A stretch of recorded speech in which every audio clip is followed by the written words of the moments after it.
क्रांती महाराष्ट्र यांचा अनुक्रमांक 5 एकी निशाणे आहे सप्तकिरणांसह पेनाचिन्ह नाशिक पूर्व विधानसभा मतदारसंघातून 6वा क्रांतीवीर संघटनेचे संस्थापक अध्यक्ष पंढरीनाथ गायकर हे छत्रपती संभाजी महाराज यांच्या साथीने व यांच्या आशीर्वादाने उमेदवारी करत आहेत। करण गायकर हे 6वा क्रांतीवीर संघटनेचे संस्थापक अध्यक्ष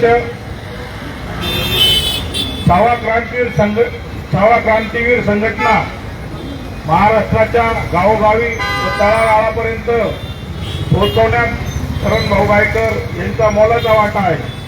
करण भाऊ गायकर यांचा परिचय सांगायचा म्हटलं केबीसी घोटाळ्यातील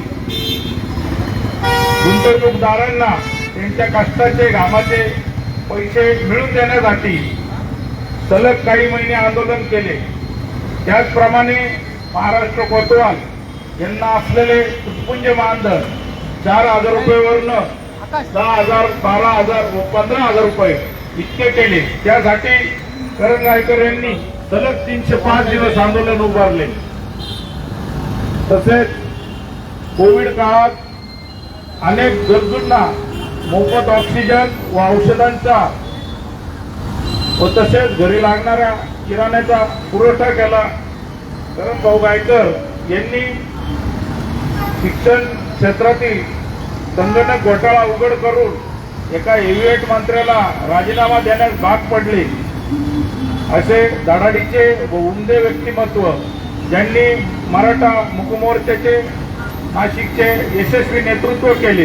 तसेच उपरडी बलात्कार प्रकरणातील आरोपींना फाशीची शिक्षा व्हावी यासाठी महाराष्ट्रातले सर्वात पहिले आंदोलन उभारले।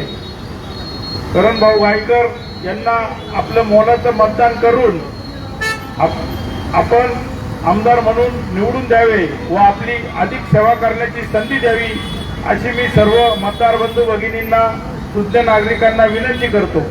यानंतर पूर्व विधानसभेचे स्वराज्य पक्षाचे अधिकृत उमेदवार करण भाऊ गायकर हे आपल्या सर्वांशी संवाद साधतील। नाशिक पूर्व मतदारसंघातील प्रचाराचे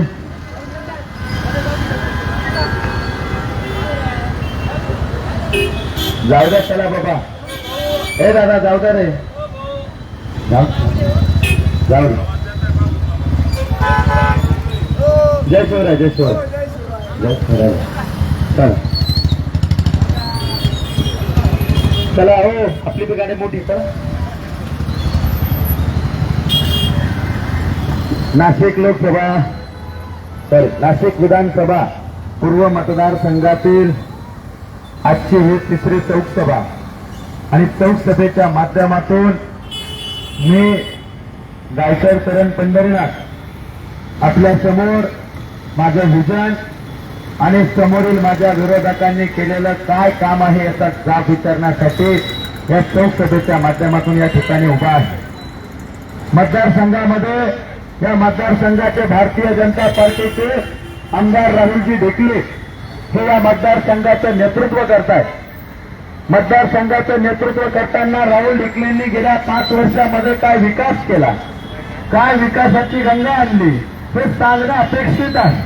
हे सांगणं का गरजेचं आहे तर तुम्हाला 5 वर्ष जनतेने या ठिकाणी काम करण्याची संधी दिली। गणेश गीते हे दुसरे महाविकास आघाडीचे उमेदवार आहेत। ज्या गणेश गीतेंनी पैशाच्या जोरावर पैशाच्या मस्तीवर शरद पवारांवर काही जादू केली आम्हाला काही समजली नाही आणि त्यांनी राष्ट्रवादी काँग्रेस पार्टी शरद पवार गटाचं तिकीट मिळवलं। बरं तिकीट मिळवले तर मिळवले आम्हाला काही अडचण नाही, लोकशाही आहे, लोकशाहीमध्ये कोणी कुठूनही तिकीट घेऊ शकतं। पण या मतदारसंघामध्ये तुम्ही दोघेही ज्यावेळेस निवडणुकीला सुरू झाले प्रचाराला अरे एकमेकावर तुम्ही आरोप करायला सुरुवात केलेच पाहिजे। निवडणुकीत एकमेकावर आरोप होणं हे संविधानिक आहे। एकमेकाबद्दल एकमेकावर बोलणं हे काही चुकीचं नाही, पण तुम्ही काल ज्या गोष्टी केल्या आज ज्या गोष्टी करायला लागले हा काय युपी बिहारचा मतदारसंघ आहे का? अरे हा मतदारसंघ कुंभमेळ्याची पावनभूमी आहे। प्रभू रामचंद्र या भूमीत राहिलेले आहेत. तुम्ही प्रभू रामचंद्राच्या नावाने मतं मागतात. प्रभू रामचंद्राने अरे शासन कसं चालवलं, प्रभू रामचंद्रांनी राज्य कसं केलं, प्रभू रामचंद्रांची राजनीती काय होती, प्रभू रामचंद्रांचं चरित्र काय होतं, आणि तुम्ही काय करताय? अरे तुम्ही एका उमेदवाराला म्हणतात पैसे वाटले, दुसरा म्हणतो मी पैसे वाटलेच नाही. अरे बाबांनो, तुमच्या भांडणाशी आम्हाला काय करायचं? तुम्ही काय करता याच्याशी मतलब नाहीये. मतदारसंघातील माझ्या जनतेला विकासाचं व्हिजन मांडणारा लोकप्रतिनिधी पाहिजे, विकासावर बोलणारा लोकप्रतिनिधी पाहिजे. आता काय करणार बाबा, यांना बोलताच येत नाही. भाऊ, यांचं कधी असं चौकात भाषण ऐकलंय का तुम्ही आमदारांचं? हे फक्त पैशाच्या जोरावर दोन्ही माझे लोकप्रतिनिधी त्या ठिकाणी पैशाच्या जोरावर बोलताय, पैशाच्या मस्तीवर बोलताय. दोघंही लोकांना फक्त आणि फक्त विकत घेण्याच्या दृष्टिकोनातून बघताय. अरे लोकशाही आहे. महामानव डॉक्टर बाबासाहेब आंबेडकरांनी तुम्हाला आम्हाला जे पवित्र मतदान करण्याचा अधिकार दिलाय, मला मतदान मागण्याचा अधिकार दिलाय, त्या पवित्र मतदानाला, त्या लोकशाहीला डाग लावण्याचं काम तुम्ही दोन्ही लोक करताय. तुम्हाला आज या चौकसभेच्या माध्यमातून सांगता, अरे प्रचार करा ना, जनतेमध्ये जा, जनतेचे प्रश्न समजून घ्या. तुम्ही 5 वर्ष, या 5 वर्षामध्ये काय दिवे लावले मतदारसंघात, कोणते मोठे प्रोजेक्ट आणले? अरे आयटी सारखा एखादा प्रोजेक्ट आणला का? एखादी एमआयडीसी या ठिकाणी आणली का? एमआयडीसीसाठी तुम्ही प्रयत्न केले का? या मतदारसंघात शेतकरी हा माझा मोठ्या संख्येनं आहे, त्या शेतकऱ्याच्या कर्जमाफीसाठी बोलले का? त्याच्या शेतीमालाला हमी भाव मिळावा म्हणून त्या ठिकाणी मग त्या सभागृहामध्ये तुम्ही आवाज उचलला का? या माझ्या शेतकऱ्याला स्वामीनाथन आयोगाच्या शिफारसी लागू व्हाव्यात म्हणून त्या ठिकाणी तुम्ही काम केलं का? अहो, मी पहिल्या चौकसभेपासून पूर्ण फिरत आलो. हा माझा दुसरा राऊंड आहे. त्या दिवशी मी पायी गेलो, आज परत आलो. पण रस्त्यावर प्रत्येक ठिकाणी, प्रत्येक चौकामध्ये भाजीपाला रस्त्यावर आहे. अरे काय करणार ते लोक, जर तुम्ही त्यांच्यासाठी एखादी बाजारपेठ उभी केली नाही, त्यांच्यासाठी अरे ओपन प्लेस मध्ये सभा मंडप बांधले, समाज मंदिरं बांधले, पण ते किती लोकांना कामं आले? दैनंदिन जीवनामध्ये ज्या लोकांना गरजेच्या वस्तू असतात त्याच्यावर तुम्ही काम केलं पाहिजे, पण तुम्हाला त्याच्याशी काही मतलब नाही. तुमचं एकच विजन आहे, सत्ता, पैसा. याच्या पलीकडे तुम्हाला काही दुसरं आठवत नाही. तुम्ही दुसऱ्या दुनियेत जायलाच तयार नाही. तुम्हाला असं वाटतं या मतदारसंघामध्ये माझ्या वडिलांना 2 वेळा आमदार केलं, आता मला आमदार केलं, परत आम्हालाच आमदार केलं पाहिजे. अरे काही मक्तेदारी आहे का?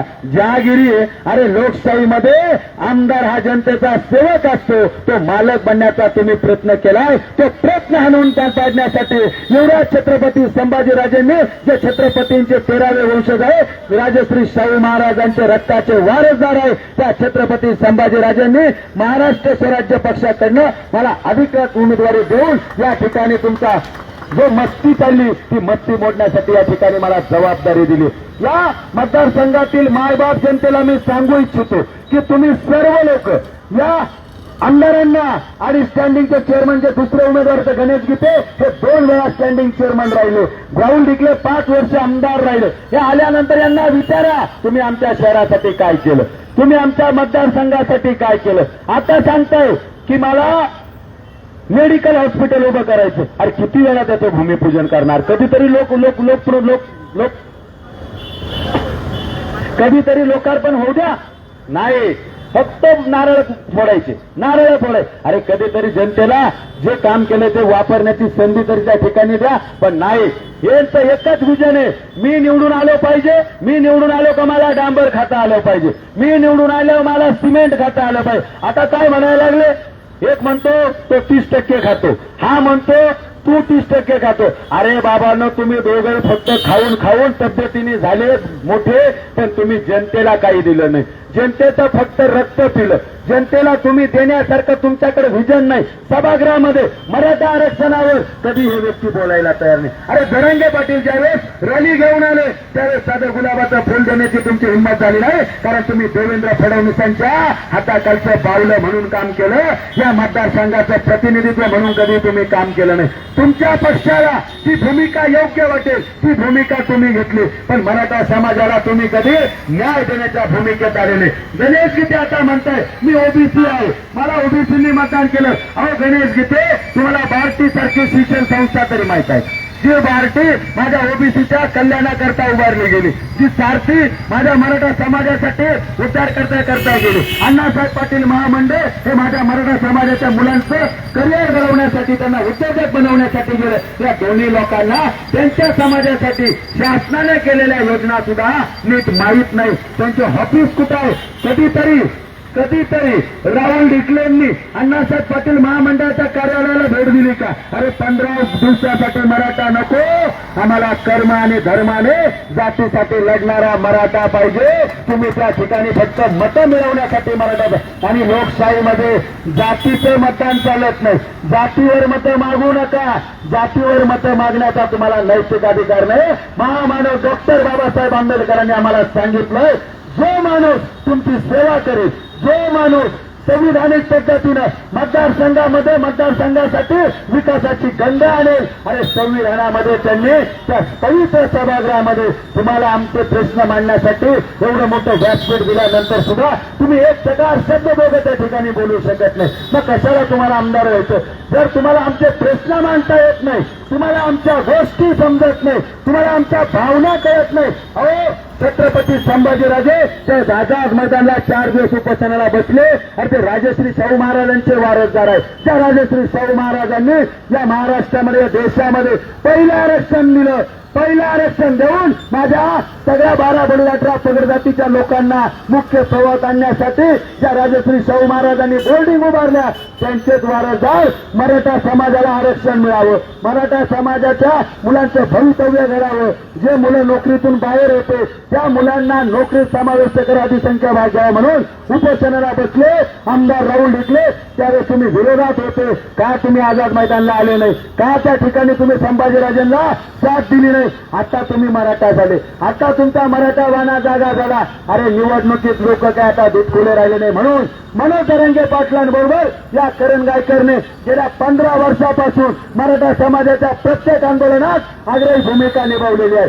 आम्ही मतांच्या राजकारणासाठी मराठा झालेलो नाही, आम्ही कर्मानं मराठा आहोत. पण मराठा असताना माझ्या 12 बलूद 18 पगड जातीच्या लोकांसाठी सुद्धा त्या ठिकाणी रस्त्यावरची लढाई हा करण गायकर लढला असल्यामुळं तुमच्या सगळ्यांना आव्हान करण्यासाठी आले.